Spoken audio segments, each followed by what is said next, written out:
wabarakatuh.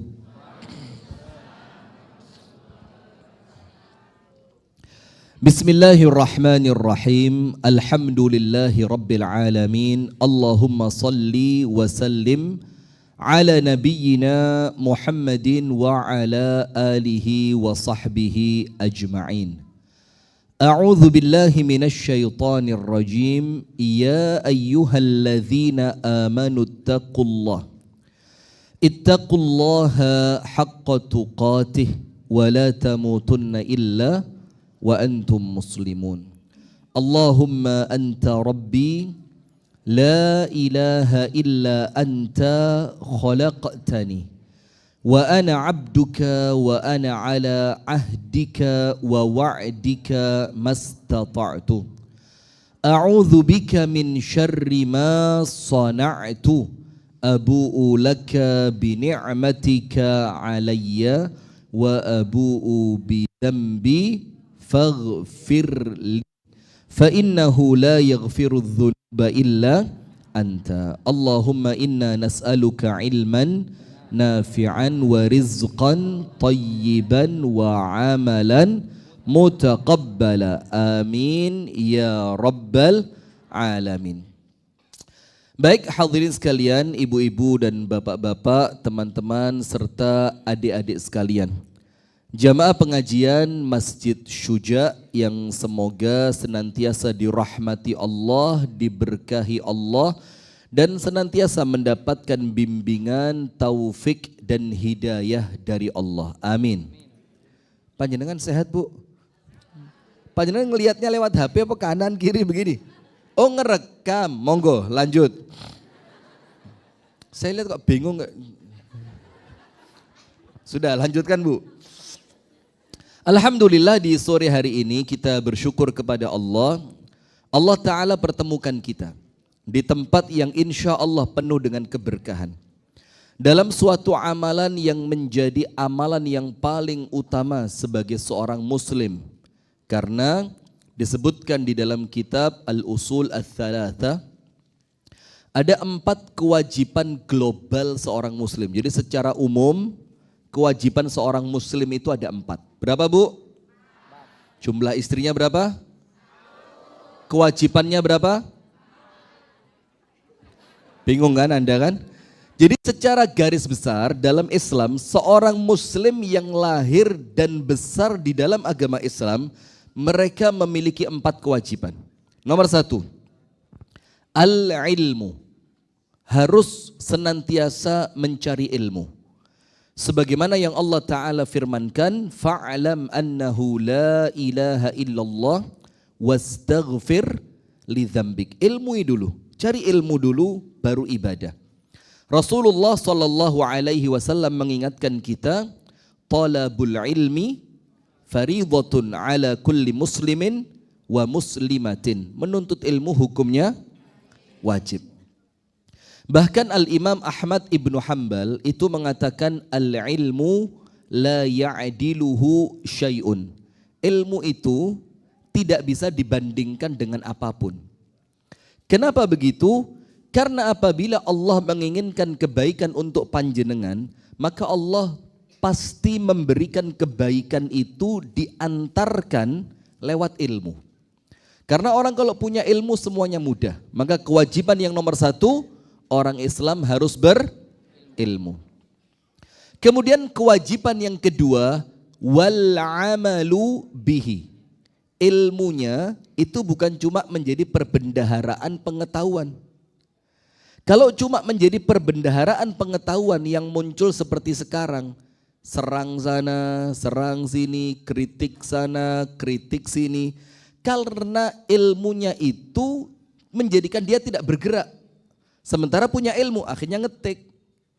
Komen sana, komen sini, kritik sana, kritik sini. Nah, maka seorang muslim yang benar ilmu itu dicari untuk yang kedua yaitu diamalkan. Wal amalu bihi. Ilmunya diamalkan, karena orang kalau sibuk mengamalkan ilmu, dia oleh Allah akan ditambahkan ilmu-ilmu yang baru. Sementara Al-Imam Al-Ghazali mengatakan apa? Man futiha lahu babu al-jidali ughliqa alaihi babul amal. Orang yang kalau ilmunya itu dipakai untuk berdebat. Ayo yang senang debat mana orangnya? Senengane debat, gak oleh. Dalilmu apa? Ora iso iku dalil maksud capek. Kata Al-Imam Al-Ghazali, barang siapa yang dibukakan untuknya pintu perdebatan, Allah akan menutup untuknya pintu amal. Kenapa orang yang suka berdebat tidak bisa beramal? Kata Imam Ghazali, karena dia menganggap debat itu adalah amalan. Orang lain sibuk ngaji, dia sibuk nulis di kolom komentar. Orang lain sibuk menuliskan ilmu yang benar, dia sibuk membahas kesalahan orang. Akhirnya apa? Ilmu yang dia punya tidak mendatangkan manfaat kecuali hanya untuk menyerang orang lain. Nah, kita perlu hati-hati. Sekarang mulai banyak muncul YouTuber kritikus itu. Ada enggak? Ada? Ada apa banyak? Banyak apa bebek? Masya Allah. Panjenengan kalau capek bilang aja ya. Saya tak hentikan. Gak enak. Yang jaga sepuh-sepuh loh ini. Saya baru 17, beliau sudah 70 berapa? Sudah kita lanjutkan. Kewajiban pertama berilmu. Kewajiban kedua mengamalkan ilmu. Kewajiban ketiga wadda'watu ilaihi. Orang Islam kalau berilmu, ketika dia mampu mengamalkan ilmunya, maka dia dituntut yang ketiga untuk mendakwahkan. Jadi ajak-ajak. Ojo sampai api dipek dewe. Kebaikan yang panjenengan punya itu harus ditularkan. Ngajak kancane, ayo mbak melok, ayo mbak ngaji, mbak sudah masuk bulan Rajab, ayo banyak-banyak puasa. Ayo mbak ini Rajab bulan untuk persiapan Ramadan, ayo mbak tari-tariannya, senam-senamnya dikurangi. Mana yang suka senam? Mana bu? Lupa jenengan senam-senam? Masya Allah. Senam jantung apa senam? Nah mulai, jadi ilmu yang panjenengan pelajari, panjenengan amalkan kemudian disampaikan. Dan yang keempat, was-sabru 'alal adza fihi. Bersabar atas gangguan yang dialami. Jadi ketika menuntut ilmu ada gangguan, kudu sabar. Ketika mengamalkan ilmu ada gangguan, harus sabar. Ketika mendakwahkan ilmu ada tantangan yang cukup berat, harus sabar. Maka kata Syekh Muhammad Ibnu Abdul Wahab, dengan 4 perkara ini seorang muslim telah menjalankan kewajibannya kepada Allah. Ilmu, amal, dakwah, sabar. Apa bu? Ilmu, amal, dakwah, sabar. Nah sekarang kita mau bahas wis, ya wis. Yang sudah, ya sudah. Yang sudah lalu biarkan berlalu. Dalam Islam tidak ada konsep mengenang masa lalu, tidak ada. Maka kalau ngomong aslinya loh ya, ngomong aslinya. Mengenang masa lalu itu adalah konsepnya setan yang terus disimpan di dalam hati ketika menyimpan dendam kepada Nabi Adam. Maka sampai setan itu ketika Allah perintahkan untuk sujud kepada Adam, setan ngomong apa? Tidak mau, salah konsep. Yang benar, yang junior sujud kepada senior. Ini mana mungkin sama Allah dibalik. Ini ada junior, senior suruh sujud sama dia. Bahkan setan sampai mengatakan, ana khairun minhu, aku lebih baik dibanding dia. Maka orang yang berilmu kalau output, ya Allah, ya betul. Output, saya ini kepingin keren malah sini-sini ya. Maksud saya mau sok-sokan Inggris gitu loh bu, Masya Allah, lah kok malah keliru Ustaz. Nah, sudah saya lanjutkan. Maka output, ya, penyesatkan beliau ini. Maka orang berilmu, orang yang cari ilmu, duduk di majelis ilmu, senantiasa mencari ilmu-ilmu yang baik. Kalau kemudian output outputnya, hasil akhirnya, produksi dari pabrik tersebut menjadikan aku lebih baik dari kamu, maka itu dia sekolah dengan kurikulumnya iblis. Sehingga setiap dia mendapatkan satu tambahan ilmu yang dimunculkan apa? Aku luwe pinter, aku luwe api, aku luwe ngerti, aku luwe faham, aku luwe tinimbang sampean. Itu madrasahnya siapa? Iblis. Tapi kalau madrasahnya Nabi Muhammad SAW, setiap orang berilmu itu layaknya setangkai padi. Yang itu disebutkan dalam pepatah bahasa Arab, mal as-sanabila tanhani bitawadhu'in wal farighatu ru'usuhunna sawamikh. Mal as-sanabil, butiran padi yang berisi, tanhani bitawadhu'in. Dia akan merunduk dengan penuh ketawaduan kalau dia isinya penuh. Tapi apa? Wal farighat, bulir-bulir padi yang kosong, kalau bahasa Jawanya apa? Kopong, gabuk.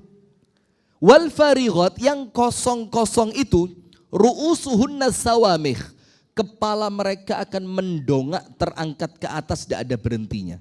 Nah, maka dengan itu ketika iblis diperintahkan oleh Allah untuk sujud, dia tidak mau. Ana khairun minhu, khalaqtani min nar wa khalaqtahu min tin. Engkau ciptakan aku dari api, sementara dia engkau ciptakan dari tanah.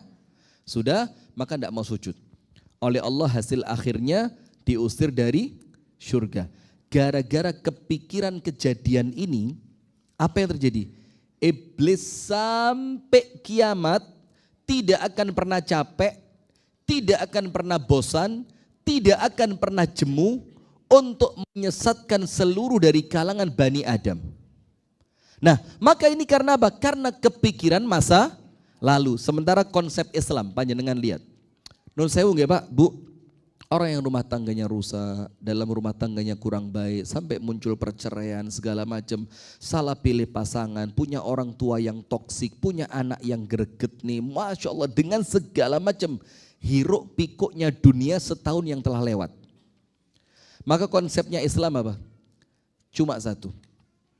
Ya ayyuhalladzina amanu taqullah wal tanzur nafsum ma qaddamat lighad. Wahai orang-orang yang beriman, ya ayyuhalladzina amanu ittaqullah. Bertakwalah kalian kepada Allah. Setelah bertakwa apa? Wal tanzur nafsum ma qaddamat lighad. Dan hendaknya setiap jiwa ini, saya panjenengan semua, itu memperhatikan, melihat ma qaddamat lighadin. Apa yang telah dia persiapkan untuk hari esok. Dan hari esok di dalam ayat ini ada dua. Nomor satu, hari esok dalam kehidupan duniawi. Ulan ngarep, tahun ngarep, 5 tahun ke depan, 10 tahun ke depan. Maka ada dalam Islam ini konsep namanya nabung. Namanya apa? Nabung. Maka ketika ada ustadz yang mengatakan tidak ada konsep nabung dalam Islam, itu ya maaf ya kurang tepat. Ketika ustadz tersebut mengatakan jangan ajari anak kalian nabung, tapi ajari anak kalian sedekah. Karena tidak ada nabung dalam Islam, ini yo keliru. Karena nabung dalam Islam itu ada dalilnya. Apa dalilnya yo?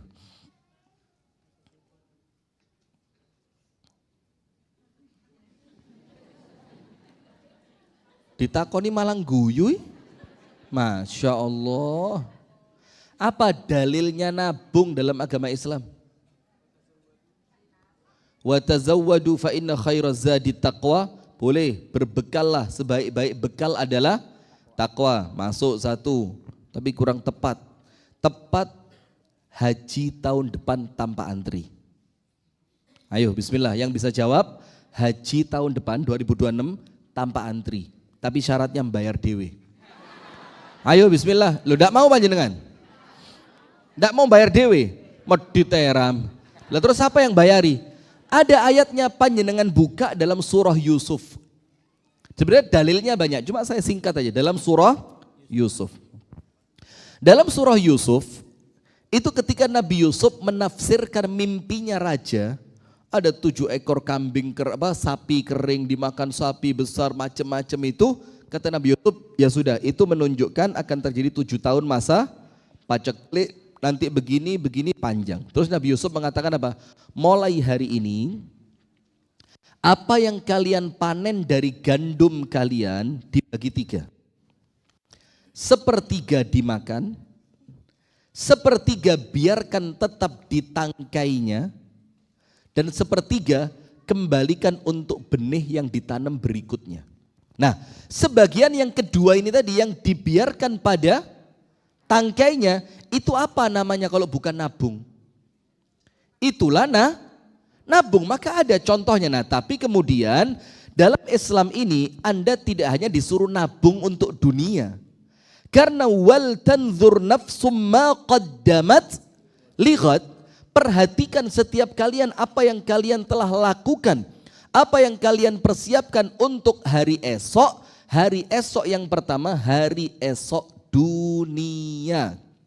Meni rabi mbek sopo, lek rabi duwike teko endi. Nanti kemudian kalau anak saya sakit berobatnya bagaimana? Kalau anak saya mau masuk pondok, uang pangkalnya pondok sekarang tidak murah. Nggih apa nggih? Mahal mondok sekarang. Berapa mondok sekarang?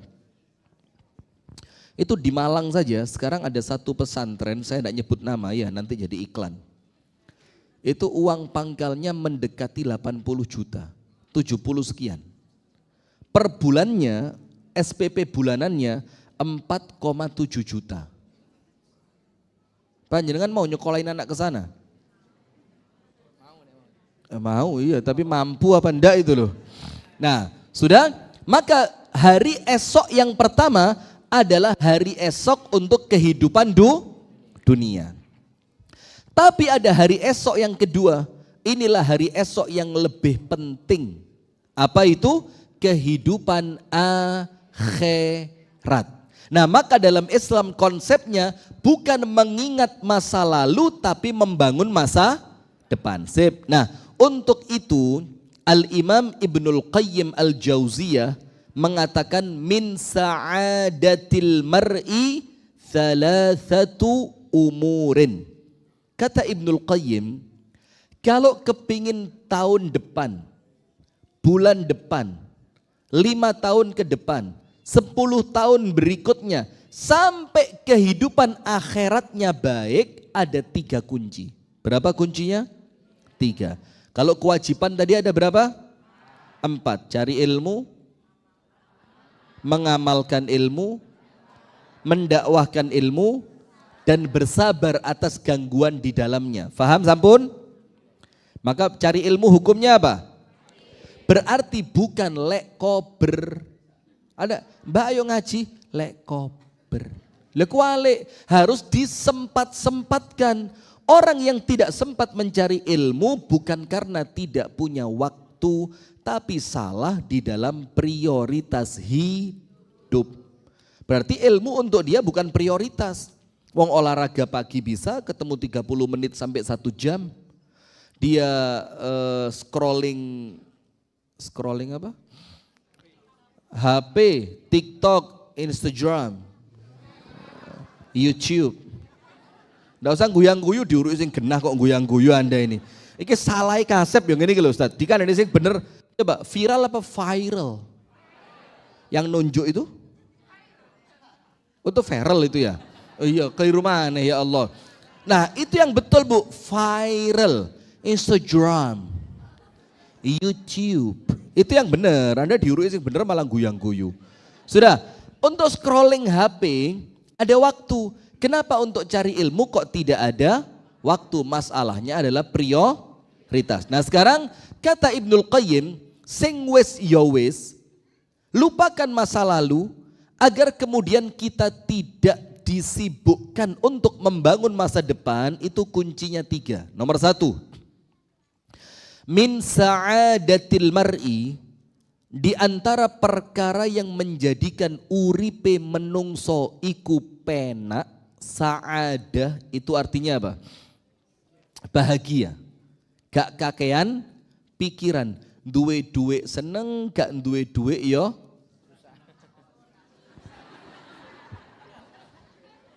Antum turun aja kayaknya Ustaz. Ngerusak frekuensi.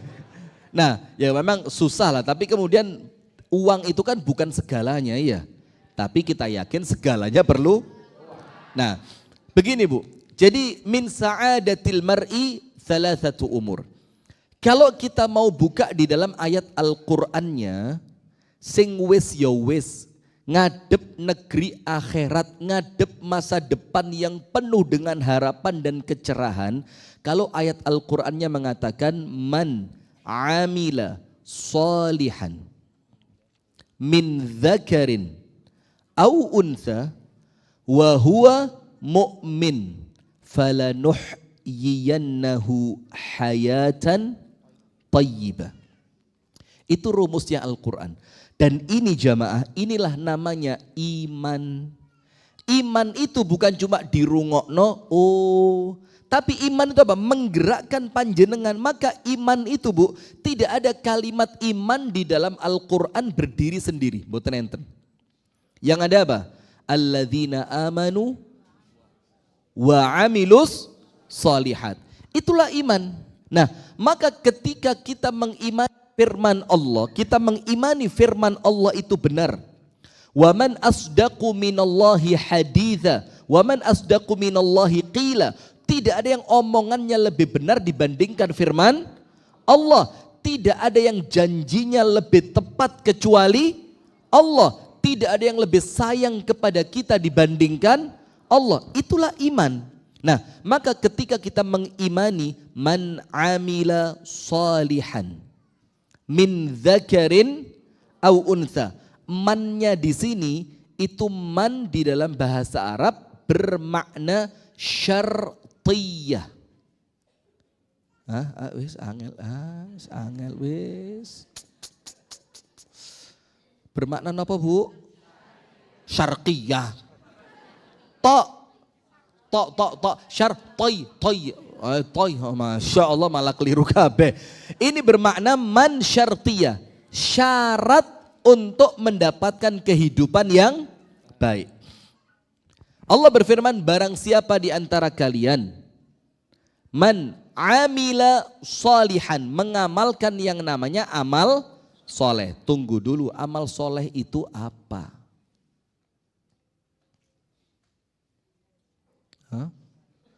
Ya Allah, amal soleh loh. Apa amal soleh itu? Jani yang ngerti ya, coba dibahasakan kok angel ya. Apa amal soleh itu? Syaratnya dua, aswabuha wa akhlasuha. Amal yang ikhlas dan benar, itulah amal soleh. Melakukannya benar sesuai tuntunan Nabi, melakukan sesuatu yang menjadi ajaran agama Islam, melakukan sesuatu yang diperintahkan dalam agama Islam dalam keadaan atine ikhlas. Amalnya benar, niatannya ikhlas. Itulah yang dinamakan amal soleh. Jadi amal soleh itu tidak hanya di masjid, di pasar, dagangannya jujur. Ketika menjual dengan cara yang benar. Tidak ada sesuatu yang ditutupi. Itulah yang namanya amal soleh. Di jalan raya, apa amal solehnya? Ngalah sama orang lain. Berkendara dengan cara yang baik dan benar. Di tempat kerja, apa amal solehnya? Datang tepat waktu. Kemudian mengerjakan pekerjaan dengan baik dan, nah itulah amal soleh. Tapi niatannya harus ikhlas. Man amila salihan min dzakarin au untha. Wes sakarep mau laki bisa, perempuan juga bisa. Dengan satu konsekuensi. Wa huwa mu'min. Syaratnya apa? Iman. Iman itu apa? Artinya dia tahu ini perintah Allah. Dia tahu melakukannya harus karena Allah. Hati-hati, orang yang melakukan sesuatu karena manusia capek. Orang melakukan sesuatu karena manusia apa? Capek. Tapi kalau melakukan karena Allah, bahagia. Tak kasih contoh. Bu. Udah usah jerit-jerit, biasa aja. Bu. Ini saya mau ngomongnya kapan sampai sauti terus ini? Bu. Nyaut mana? Begini contohnya, Bu. Ya. Panjenengan mau berbakti kepada suami. Suami berangkat kerja jam 7. Anda masuk dapur jam 6 kurang, bikin makanan kesukaan suami. Apa makanan kesukaan suami? Ya Allah, ya Allah. Kok dadar telur, sing rada ruwet lebih ngemasak kok biar kayak uyah brambang beres. Astagfirullah. Istri yang males ini. Sudah, wes katakan Anda buatin nasi goreng. Dibuatnya dengan penuh rasa cinta, Masya Allah. Setelah nasi gorengnya jadi dikasih hiasan, kasih irisan timun, dikasih irisan tomat, dikasih telur mata. Jadi telur PT apa sapi sih? Ini ayam apa sapi? Loh ayam, kok yang dapat nilai sapi? Telur, sekaruan ceplok, wes sekaruan. Anda ndak fitnah sapi Anda. Sudah ada telur mata sapinya, ada ceploknya, di atasnya dikasih brambang goreng. Jas. Anda tutup pakai tudung saji disiapkan sebelum suami berangkat kerja. Kalau melakukannya karena suami, cek dilem suami, kesel Anda. Ternyata suami keluar kamar, suami ada rapat dadakan. Jangankan dimakan, ditoleh gak blas. Coba, wes gak dipangan, gak ditoleh, opo maneh matur nuwun. Gak sama sekali, loro hati gak Bu? Loro hati gak? Wes masak soro-soro kesel dengan penuh cinta, dimasak nasi gorengnya enak, potongan timun, potongan tomat, ada telur ceploknya, ada brambang gorengnya, gak dipangan. Loro hati boten? Boten Pak, boten loro hati Pak, ayo. Loro hati, karena Anda melakukannya untuk coba melakukannya untuk Allah. Saya melakukan seperti ini karena Allah. Kalau suami makan, alhamdulillah. Suami matur suwun, alhamdulillah. Kalau suami tidak mau makan, tetap pahalane kecatet, sego goreng gawe. Malah enak. Masya Allah gak disopo sedino ya. Akhirnya pahala dapat, nasi goreng utuh. Seneng apa enggak? Nah itu loh namanya wahuwa mu'min. Tidak ada yang diharapkan dari amalan ini kecuali ridho dari Allah.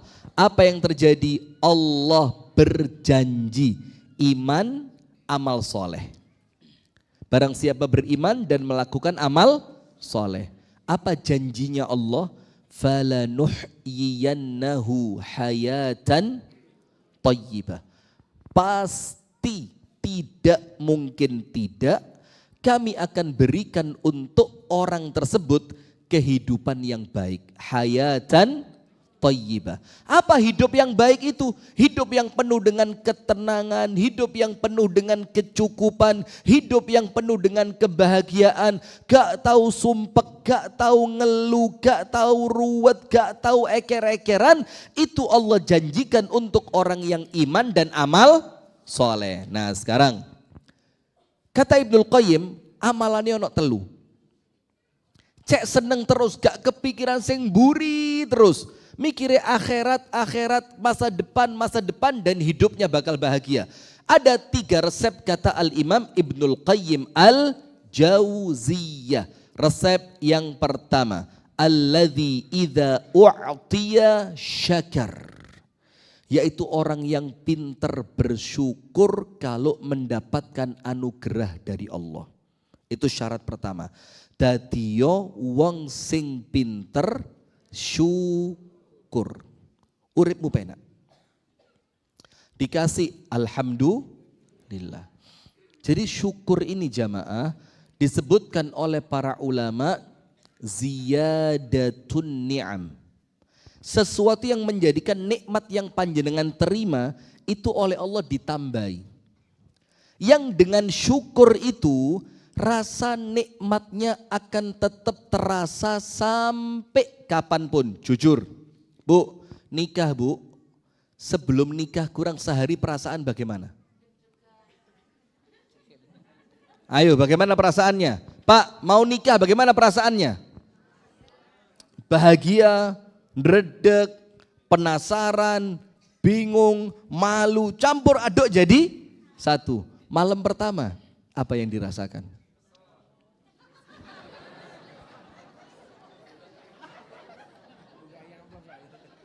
Oh, buka amplop. Teman saya ada yang nakal. Yo bukan ada, yo akeh. Zaman dulu kan bukan amplop ya, zaman dulu kan kado. Ada ngisi kado, itu jam waker. Tahu jam waker? Sing itu jamnya dinyalakan, wakernya dipasang 1:30 malam. Lah kan gak mungkin manten buka ikat terus buka kado malam itu kan kadang-kadang kan butuh waktu. Itu kotake paling cilik, munine paling banter pas dia tidur sama istrinya. Entah sedang melakukan apa enggak tahu saya. Mungkin dia pas tengah-tengah turu, astagfirullah. Pas 1:30 malam. Masya Allah kata temannya. Siapa yang golek besok pagi rame di grup alumni. Iki jelas salah satu dari kalian nih, enggak ada yang ngaku tapi. Nah, sudah. Kita lanjutkan. Alladzi idza u'tiya syakar. Orang yang paling pinter syukur. Nah, sekarang begini. Syukur itu adalah bertambahnya kenikmatan karena syukur yang Anda lakukan. Sama Allah nikmatnya ditambah. Maka kalau suami istri, lah kok sekarang setelah hidup berumah tangga 20 tahun, 25 tahun, kok rasanya hilang? Wonge panggah, orangnya tetap, tapi rasanya hilang. Artinya apa? Ada yang salah dengan syukur panjenengan. Karena kalau panjenengan syukurnya benar, nikmatnya itu sama Allah tidak akan dicabut. Punya mobil, ayo wis, Alphard. Loh, saya tahu Anda tidak punya, tahu, tapi contoh toh, tidak usah. Loh, wajah itu kelihatan, tenang aja. Anda kira saya nyeritain panjenengan? Enggak. Saya cerita orang lain, oh Anda paling sepeda motor Astrea paling. Rene Kudanan ya Masya Allah. Wes ngaji di lok nih Mbak Ustadz ya astagfirullah. Sudah begini. Sudah boleh ngece dosa. Ngenyek ini. Bukan ngece. Bukan ngenyek, bukan ngece, maidu. Tapi ini maidu hasanah. Mau idoh ya. Sudah, punya mobil Alphard. Impian dari lama, pengen punya mobil Alphard. Pas dapet seneng luar biasa, kepingin nyetir terus. Di oma gak lapo-lapo kepingin metu gara-gara mobilnya masih baru. Sekarang setelah mobil itu dimiliki, setelah 6 bulan, setahun, setahun setengah, rasanya sama apa enggak? Enggak sama. Maka nikmat itu hanya terasa indah ketika belum dimiliki. Lek wis dipek, rosone hilang. Nah, kenapa rosone bisa hilang padahal nikmatnya tetap? Orang yang punya rumah baru, tingkat 3. Waduh, hari pertama munggah nang lantai 3. Coba saya mau tanya, sampai berapa lama kuat naik ke lantai 3? Bahkan sekarang banyak orang yang rumahnya lantai 2, lantai 3, Anda tanya, berapa waktu sekali naik ke lantai 2, lantai 3? Jawabannya, gak mesti setahun sepisan. Betul? Kenapa? Barangnya tetap, nikmatnya tetap, tapi rasanya kok hilang. Disitulah fungsinya syukur. Alladzi idza u'tiya syakar. Setiap oleh Allah diberi kenikmatan, dia pandai mensyukurinya. Dan kemampuan kita untuk mensyukuri itu menjadikan rasa nikmatnya dari apa yang Allah karuniakan itu tetap terjaga. Maka nikah walaupun sudah 30 tahun rasanya seperti malam pertama. Pret. Dungguyui. Nah itulah fungsinya apa? Syukur. Maka ada seorang kiai NU di daerah Rembang.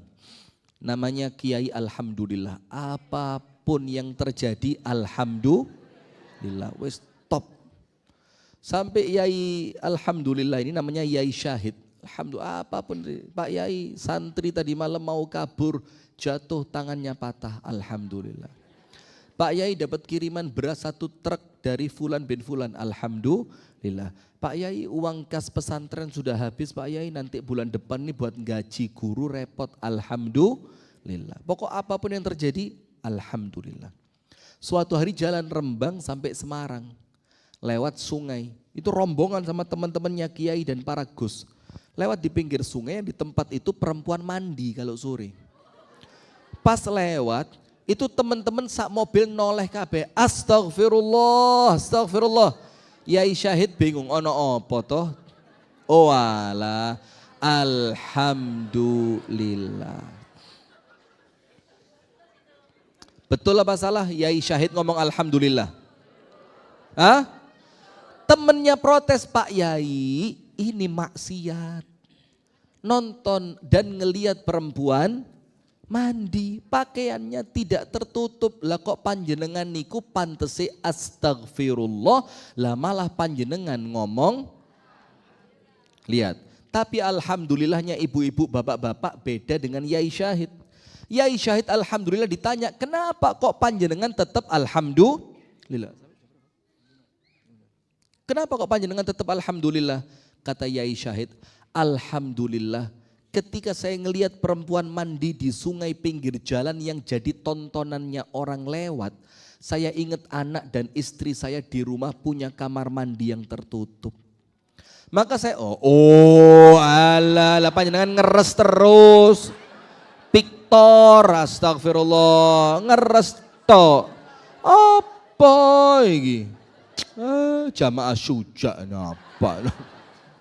Sudah, maka kata Yai Syahid, dikala saya melihat itu, saya bersyukur kepada Allah. Istri dan anak perempuan, istri dan anak perempuan saya ya harus lebih tepat.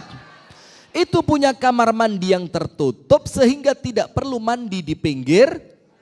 Coba. Nah karena alhamdulillah itu kata para ulama muthbitun ni'am. Panjenengan pegang ini.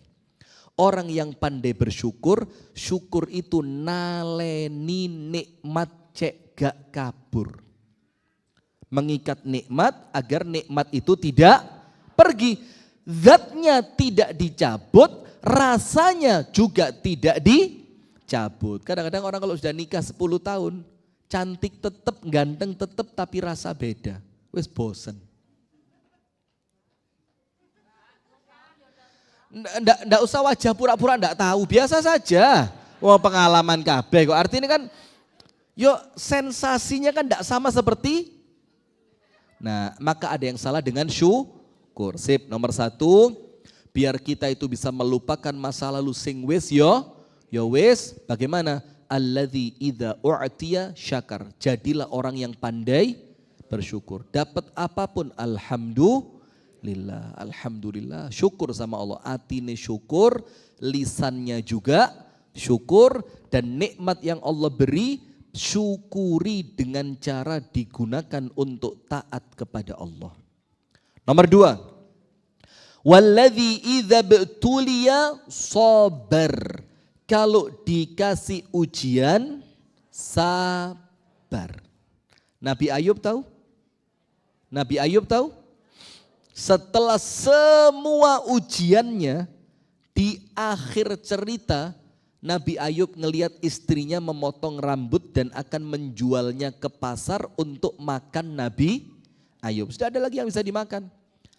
Hartanya habis, rumahnya habis, anak-anaknya habis, semua istrinya pergi, sisa 1 orang istri. Yang setia melayani Nabi Ayub, jual rambutnya mau beli makanan di pasar. Nabi Ayub lihat itu gak tego hati nih, ucapannya cuma 1. Apa kata Nabi Ayub? Wa ayyuba idh nada rabbahu anni massaniyad-dhurru wa anta arhamur rahimin. Allah mengingatkan, dan ingatlah kepada Ayub ketika dia menyeru Tuhannya. Jadi ketika terjadi musibah, ojo pasang status sing moco keplok-keplok, kapokmu kapan. Ngono lek ngaji so ayu dewe. Nyosop di aspal entek irungmu. Maka pasang status itu hanya menambah kesulitan. Ya Allah, Kenapa senantiasa aku? Dijawab Mbak Konconi, lah sopo maneh. Malah ruwet sampean ya. Wes talah. Kalau dapat ujian sabar, Nabi Ayub yang diseru siapa? Allah, gak takon. Besti, pas Besti ditelepon, Besti lagi liburan keluarga. Saya mbak, lagi nikmat-nikmatnya ini mbak di pinggir pantai sama suami menikmati satu degan berdua. Anda mengelongso. Lah kok pas suamiku nikah lagi dia berduaan dengan suaminya makan. Enggak taunya suaminya itu ya suaminya ini. Maliling ceritanya artis itu ya. Ya Allah. Astagfirullahaladzim. Sudah. Sabar ya. Yang ketiga dia mendapatkan ujian sabar. Nabi Ayub iznada rabbahu. Dia menyeru Allah. Apa yang dia seru? Anni massaniyadh-dhurru wa anta arhamur rahimin. Ndak minta sembuh. Ndak minta kaya. Ndak minta selesai masalah. Blas, Anda cek ayatnya. Wa ayyuba idznada rabbahu, Ayub ketika menyeru Tuhannya. Di ending cerita, rumah ludes, harta ludes, anak pergi, istri pergi, tidak punya apa-apa, badannya penuh dengan penyakit. Dia ngomong sama Allah, anni massaniyadh-dhur, ya Allah, aku tertimpa kesulitan. Dan kalimat itu bukan tertimpa, massa ya musuh, apa? Keserempet. Mek titik. Anni massaniyadh-dhur, aku tertimpa kesulitan ya Allah. Wa anta, dalam keadaan aku mengimani, arhamur rahimin, engkau adalah zat yang paling penyayang. Apa yang terjadi? Fastajabnalah, kami terima doanya, Allah sembuhkan penyakitnya, Allah kembalikan semua yang telah Allah ambil dari Ayub 2 kali lipat. Sabar. Nabi Yakub tahu? Setelah semua ujiannya, Yusuf dibuang. Terakhir Binyamin juga tidak boleh pulang dari Mesir. Nggih apa nggih? Terakhir Nabi Yakub bilang apa? Innama ashku bathi wa huzni ilallah. Kata Nabi, innama itu artinya hanya gak ono liyani. Hanya. Ada tu hasrin dalam bahasa Arab, innama itu hanya. Maka ibu-ibu jangan kakean curhat bu, diguyu sama teman panjenengan. Maka Nabi Yakub mengatakan, aku hanya ashku, mengeluhkan keadaan ini, bathi wa huzni, apa yang aku alami dan kesedihanku, innama ashku bathi wa huzni ilallah, hanya semuanya kepada Allah. Apa yang terjadi? Semuanya balik, anak-anaknya kembali akur. Sabar. Perempuan di zaman Nabi Muhammad minta didoakan sembuh dari penyakit epilepsi, tahu? Ya kan? Kulitnya hitam, sakit, ayan. Siapa yang mau nikah sama dia? Datang sama Nabi Muhammad, ya Rasul, doakan biar saya sembuh. Rasulullah bilang, kalau mau saya doakan sembuh. Tapi kalau kamu mau, sabarlah atas ujian ini, nanti kalau kamu mati, tempatmu surga. Milih mana dia? Sabar. Nah, maka syarat yang kedua, supaya wes yo wes, ojo kepikiran sing lawas. Sabar kalau diberi ujian. Karena apa? Innama yuwaffas sabiruna ajrahum bighairi hisab. Hanya kepada orang yang sabar, Allah akan beri ganjaran tanpa hisab. Artinya apa? Melbu surga langsung. Tanpa hisab, tanpa azab, tidak pakai hitungan. Untuk siapa? Orang yang sabar. Penutup yang ketiga. Walladzi idza aznab istaghfar. Orang itu akan bahagia, masa depannya akan baik kalau diberi sesuatu, pandai bersyukur. Kalau diuji dengan suatu ujian, orangnya pandai bersabar. Dan ketika dia melakukan dosa, istighfar. Cepat-cepat istighfar. Nanti panjenengan pulang tak kasih hadiah. Hadiahnya apa? Buka hadis ke-42 dari kitab hadis Arba'in Nawawi. Kitab hadis apa? Arba'in Nawawi. Panjenengan buka hadis ke-42. Hadis yang paling terakhir. Dan kalau panjenengan tahu, ini hadis yang pertama kali saya hafalkan dari kitab Arba'in Nawawi sebelum hafal hadis innamal a'malu binniyat. Ini dulu, karena apa? Isinya top. Yaitu orang kalau melakukan dosa cepat-cepat istighfar. Siapa di antara manusia yang tidak punya dosa? Ayo. Siapa? Kullu bani adama khata. Setiap kita ini pasti punya dosa. Tapi lihat, wa khairu al khata'in, wong dosa sing paling apik itu loh Islam. Jadi dosa-dosa masa lalu sing wis ya wis. Orang yang berdosa dalam Islam bisa jadi manusia yang terbaik. Wa khairul khatta'in at-tawwabun. Sebaik-baiknya orang yang berdosa adalah mereka yang mau tobat. Bahkan dalam satu hadits yang sahih Nabi Muhammad bersabda, laula tudznibun la dzahaballahu bikum. Kalau panjenengan dan saya ini tidak berdosa, apa yang terjadi? Sama Allah di gua. Ngerti di gua? Dibuang.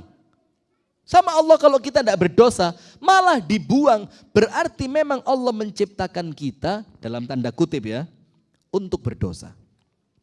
Kalau tidak berdosa, dibuang. Allah datangkan kaum yang lain yang mereka berdosa, kemudian mereka istighfar, kemudian Allah mengampuni mereka. Kalau Anda tidak berdosa dan Anda tidak beristighfar, sifat Allah yang maha pengampun gak kanggu.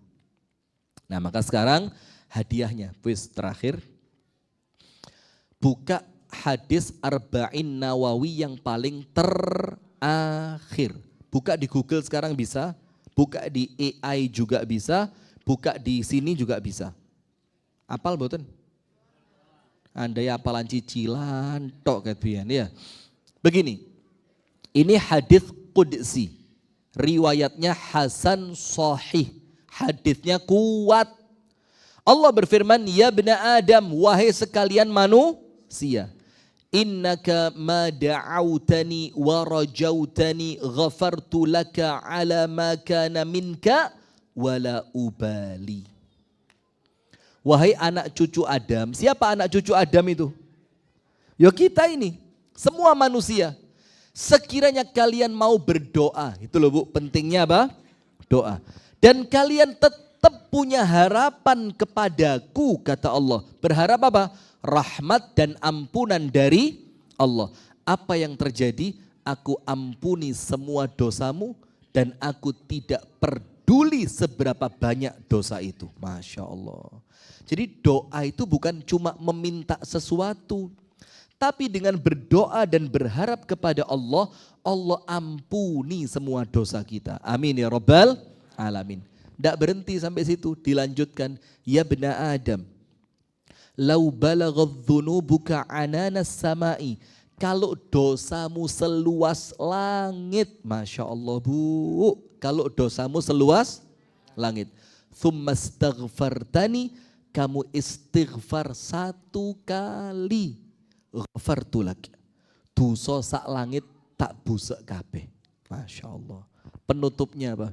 Ya bena Adam, lau ataitani biqurabil ardi khataya thumma laqitani lam tusyrik bi syai'a ataituka biqurabiha maghfiratan. Kalau kalian wafat meninggal dunia, dosane seberat seberat bumi. Seberat bumi. Masya Allah. Dosa seberat bumi. Tapi kamu tidak pernah syirik. Maka Allah berfirman, aku yaitu Allah yang datang menyambut kedatanganmu dengan seberat bumi sebagai ampunan. Nah maka itu 3 jamaah. Kalau dikasih nikmat, syukur. Kalau ada ujian, sabar. Kalau punya dosa, cepat-cepat istighfar. Itulah hebatnya. Nah, sekarang dari saya jamaah, bulan Rajab ini adalah bulan di mana kita itu latihan persiapan Ramadan. Orang yang Rajabnya sukses, Ramadannya sukses. Nah, termasuk salah satu yang sering kami sampaikan di pengajian mulai bulan Rajab, apa Bu? Nyicil tabungan Ramadan. Nyicil tabungan Ramadan. Maksudnya apa? Kita mulai sodakoh untuk program-program yang akan dilakukan pada bulan Ramadan. Misalkan Masjid Suja punya kegiatan-kegiatan Ramadan. Panjenengan belum tentu besok masih punya uang. Belum tentu bulan Sya'ban punya uang. Bahkan belum tentu Ramadan punya uang. Maka mumpung sekarang ada, infakkan. Ini infak untuk kegiatan Ramadan. Boleh jadi.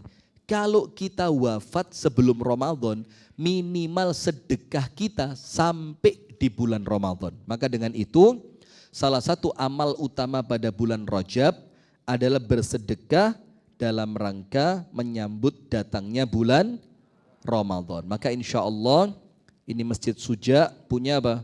Punya program Ramadan yang akan disampaikan beliau, yang program-program Ramadan itu akan diselenggarakan di Masjid Suja. Mudah-mudahan panjenengan bisa berkontribusi sehingga pahala-pahalanya juga mengalir untuk panjenengan semua. Barakallahu fikum. Kami kembalikan ke antum Ustaz. Yang kepada kita semua, tidak terasa nggih Bapak Ibu, sudah 1 jam.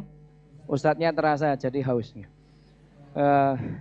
Alhamdulillah tadi setidaknya dalam 1 jam ini kita banyak bermuhasabah untuk kemudian menghadapi masa depan, karena yang selalu melihat masa lalu itu adalah siapa? Syaitan. Kemudian ada berapa tugas kita sebagai orang yang hidup sebagai seorang muslim? 4. Alhamdulillah masih nyaut Ustaz. Berarti insya Allah menjadi amal, menjadi ilmu yang bermanfaat dan menjadi amal jariah untuk beliau insya Allah. Demikian Bapak Ibu yang dirahmati Allah Subhanahu Wa Taala, kesempatan kajian dalam kesempatan sore hari ini nanti akan dikembalikan kepada MC acara dalam kesempatan sore hari ini. Sekali lagi kami ucapkan terima kasih kepada Ustaz Rifki Ja'far Dalim atas ilmunya kepada kita semua. Semoga bisa kita amalkan dan kita dakwahkan dan kita senantiasa bersabar dalam mengamalkan ilmu yang kita dapatkan. Dari saya kurang lebihnya mohon maaf. Nasrun minallahi wa fathun qarib wa basyiril mu'minin. Wassalamualaikum warahmatullahi wabarakatuh.